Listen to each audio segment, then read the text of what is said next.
All right, welcome back to our channel. Our special guest today needs no introduction, Spoken Reasons. Thank you for joining us today. All good, man. All good, man. How you doing, man? Good. How's everything going with you? Everything is well, man. I've been quarantined. I've been quarantining before quarantine.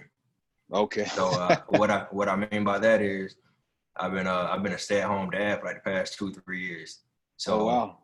so when COVID and everything popped off, it was like second nature to me. So besides the mask and everything, but other than that, just staying out the way, man. Just staying out the way, keeping points on the board. Yeah, like most of us. Yes, sir. Okay, so let's get right into it. Where did the name come from? Spoken Reasons. Most people will probably attribute it from spoken word, but for you, where does it come from? Yeah, it came from spoken word. I didn't put a lot of thought into it. I made the name up in 2008, the same year I made my YouTube channel, uh, and I was doing a spoken word mixtape at the time when I was on the road touring, just doing poetry everywhere. So I did the whole entire mixtape, and then at the end of it, I'm like, well, what is my name? You know what I'm saying? And uh, I thought about it for like an hour, and I'm like, okay, I want to keep spoken word. I want people to know that I'm a poet first, and Okay. then I just wanted to just be self-explanatory. So I'm like, all right, spoken. See, everything I say is for a reason. Spoken reason. Oh, okay, I like that. Oh, Whatever. okay. At first, I was like, should I keep it? Then I just stuck with it. Just stuck with it, and that's what it's been. A lot of times, when they walk up to me, not anymore, but I want to say probably about five years ago, and prior to that, people always like, you got an educational type name.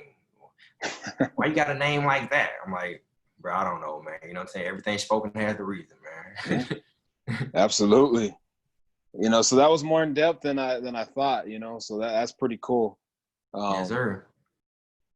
so with all the videos that you've made, going viral all those times, a few years ago, a lot of people found videos that through comedy, and a lot of people found videos that they were able to relate to. Yes, It's sir. like family issues and things like that.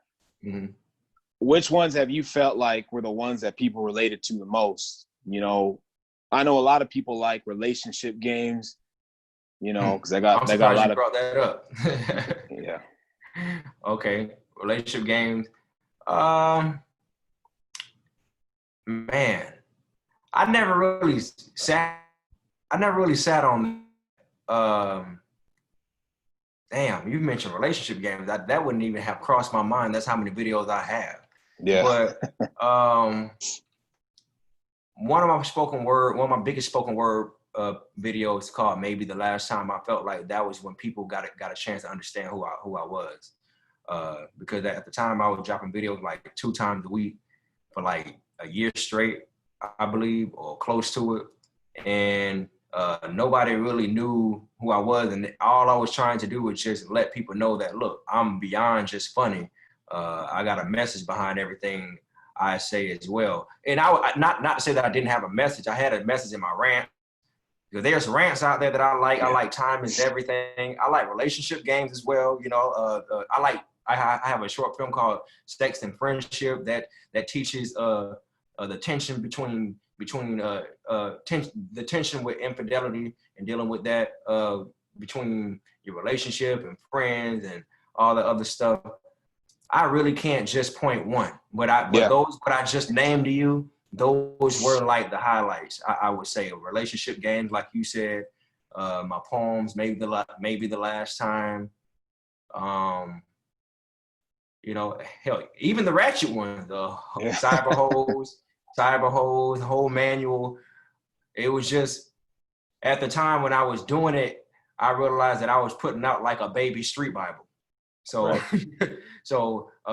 I can't pick one, but the ones that I just named you, those were like the crucial ones, though. So how tough has it been, because obviously you got many talents, and I'm sure people have come up to you, like you were saying, hey, do something funny.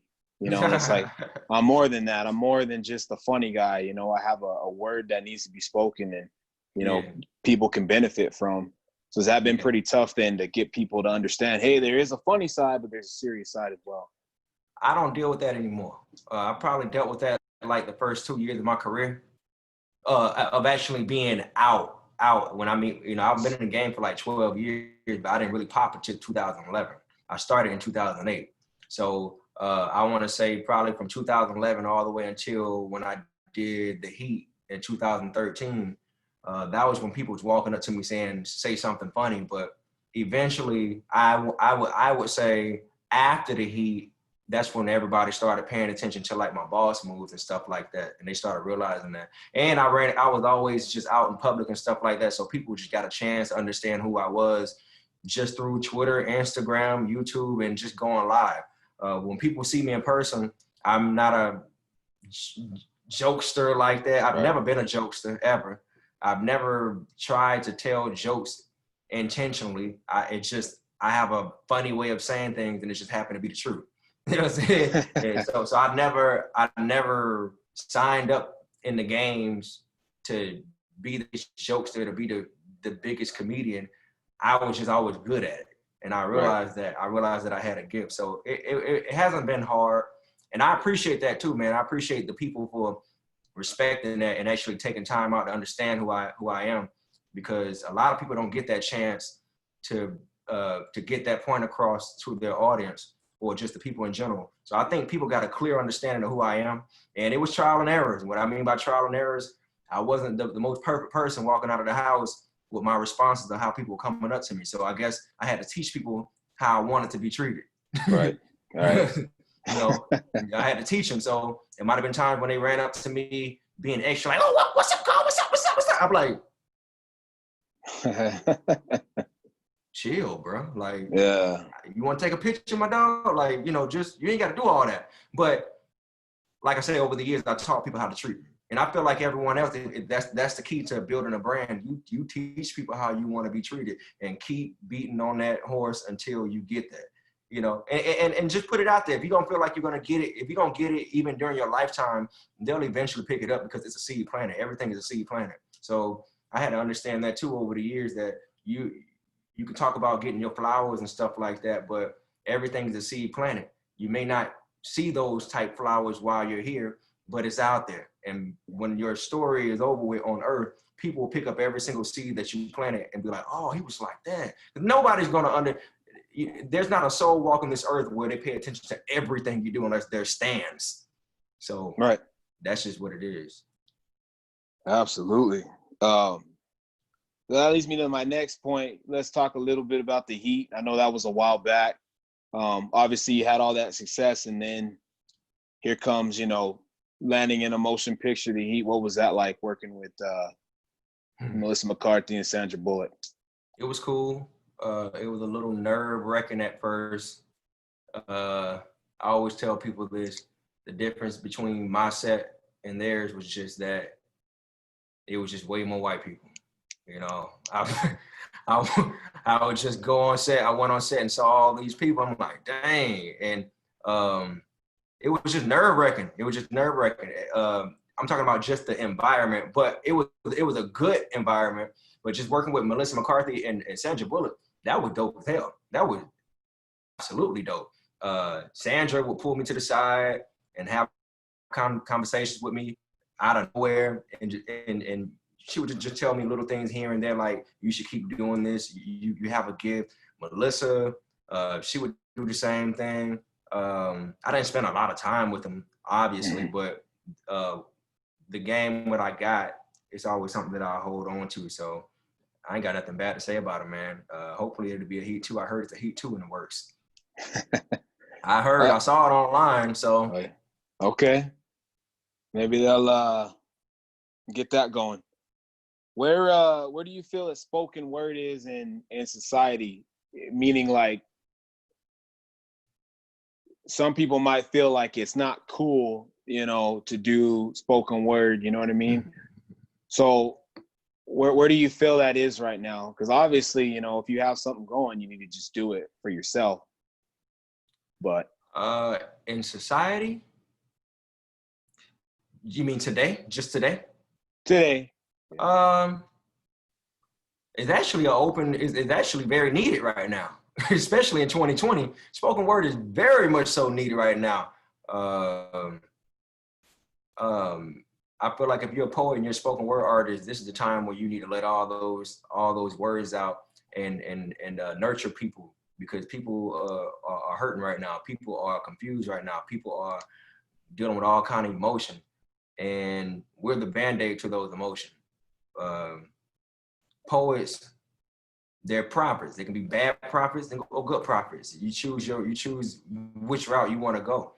But in society, there's always a place for that at any given time. Now, back then, it was probably more unpopular. But nowadays, when I look online, I see spoken word everywhere. I see it on Facebook. I see it on Twitter. I see people doing chop edit spoken words. I see people making full-blown music video type spoken words. I see it everywhere. So it has evolved a lot. So it'll never die. It's just that spoken word will never be on the level where R&B and hip hop and all those other genres that, because it doesn't have a cap. Right. Everything has a cap to it. Like, for example, when you do songs, you have to write 16 bars, 24 bars, put a hook in it. But obviously art is art, but there's a certain type of format that you have to put out if you want to hit radio, or there's a certain type of format you have to put out if you want to capture the people's attention, because they're used to it a certain type of way because they were born that way. With spoken word, you can just hit them the way you want to hit them, and there's no rules to it at all. No one says that you have to say roses are red, violets are blue. I can just talk to you. Listen, this is spoken word. I'm let you know that I'm going down the street, let you know that I'm going to eat. I ain't got a rhyme, but I'm going to do this though. This is spoken word.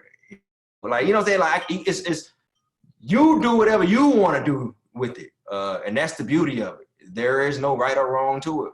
You can write down 16 sentences and there's your spoken word. You read it off paper. You can commit it to memory.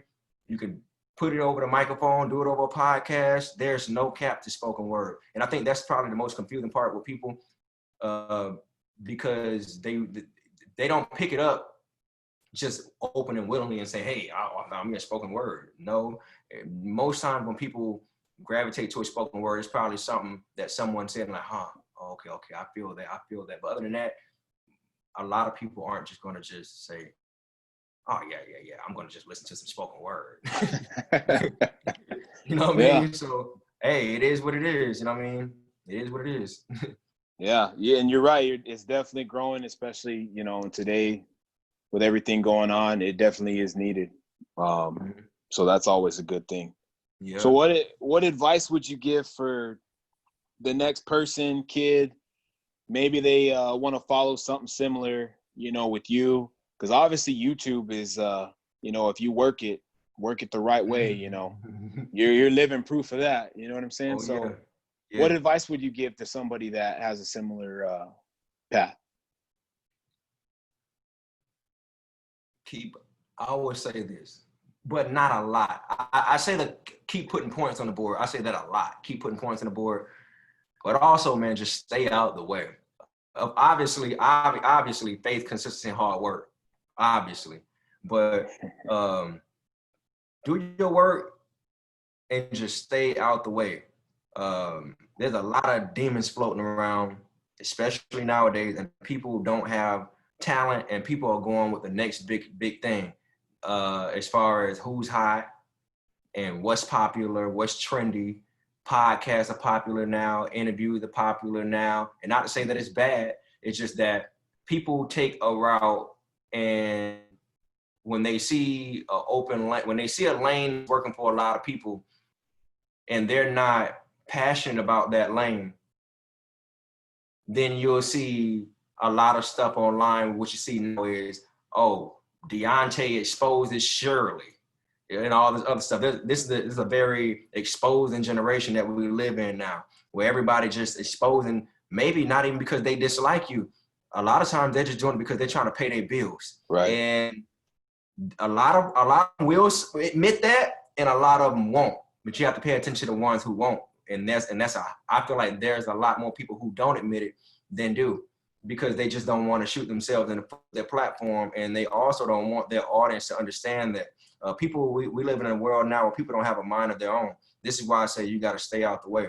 You got to stay out the way and just keep your head down in your work, and stay grounded and surrounded around people who are significant in your life, because everybody's looking for you to slip up one time, just one time, so they can just make a blog about you, make a post about you, and destroy your name. And all it takes is just one mistake. All it takes is just 2 seconds to destroy everything you worked for. You know, you could be at it for 20 years. All it takes is 2 seconds of a mistake that you made, and that could cost you everything. So in this day and age, because we don't have media training, like how the Justin Timberlakes and the Will Smith and those people in the 90s and the early 2000s and the 80s and prior to that, people have to be mindful that you are a brand for real, and you can't just be loose lipping on Twitter. And if you do loose lip on any platform, understand what you're putting out there, because it's going to come back and people are going to pull your card. We live in a pull your card era. So whether it's good or bad, people want to know if you're legit. They want to know if you're going to stand on what you said last week. And this is why the cancel culture is high right now. Right. So I would just say, man, keep your head down in your work and just please stay out the way. It may seem a little boring, but you can still have fun without doing too much. Great advice. You know, and two, I think with social media, a lot of it, you know, it's a blessing and a curse. Kind of like you were saying, you really got to be careful with how you're using it. You know what I mean? Yeah. Mm-hmm. So what's next for you? You know, what do you got going on? Man, nothing has ever really changed for me. I'm still writing films. I'm still pitching films. I'm still working on my own infrastructure. I'm not really big in telling people my next move. I'm not really big on that. Now, I do have a platform, a subscription service where I tell people my next move. And even then, I don't even tell them everything. But it's pretty much, you know, I'm just a teacher, man. I'm here for one mission and one mission only. And that's just to spread this message. And however way I got to do it, that's what's going to happen. So whether it's a movie, whether it's a spoken word, whether it's whatever type of gig, I'm going to do whatever I got to do to get it out of there. It's not, I don't have this big thing where I feel like I have to prove myself anymore to the world, because I'm fine where I'm at. I'm fine where I'm at. So this is why I say putting points on the board is just it's a marathon.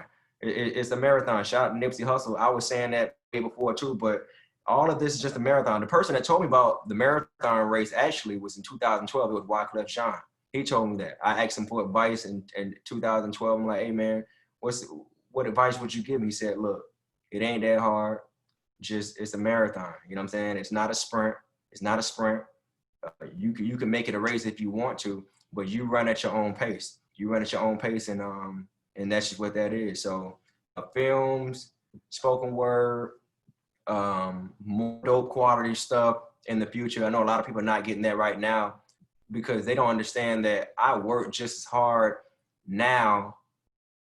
Maybe I'm probably like 10% off.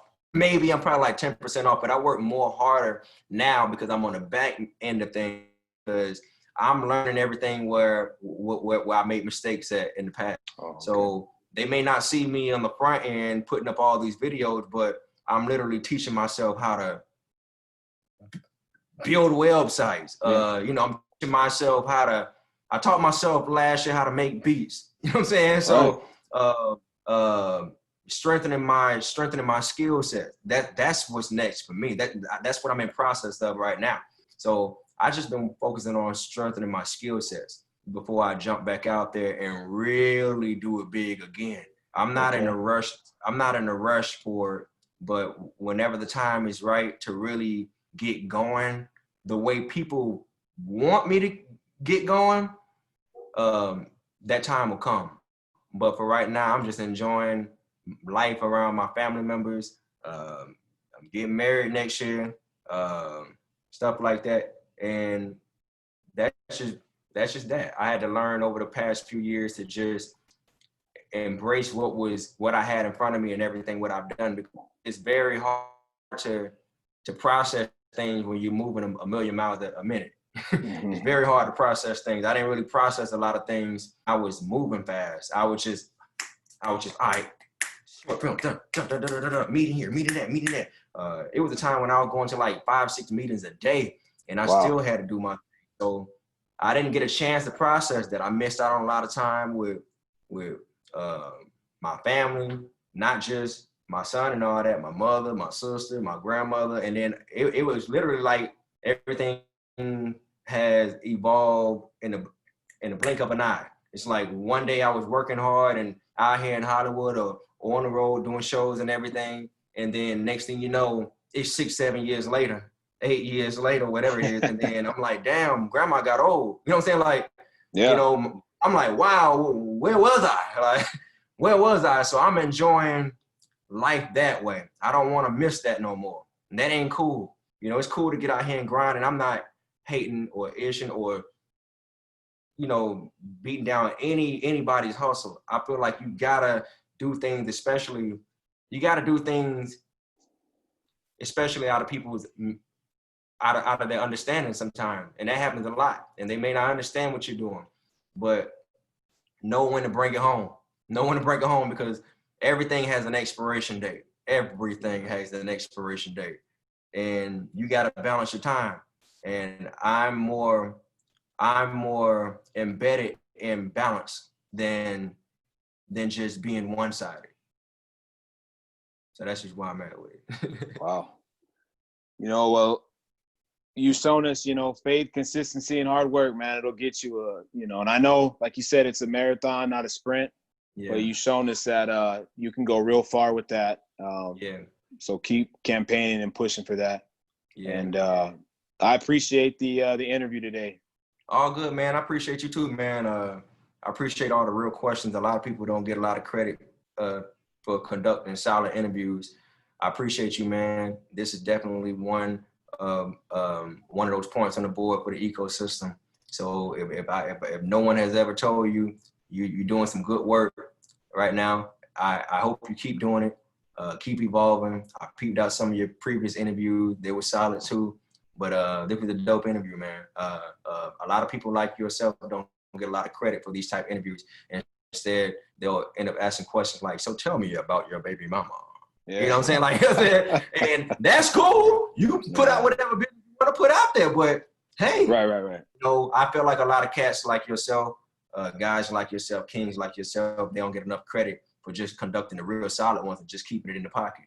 Yeah, I appreciate that. You know, we're always trying to evolve and get better. Always, you know.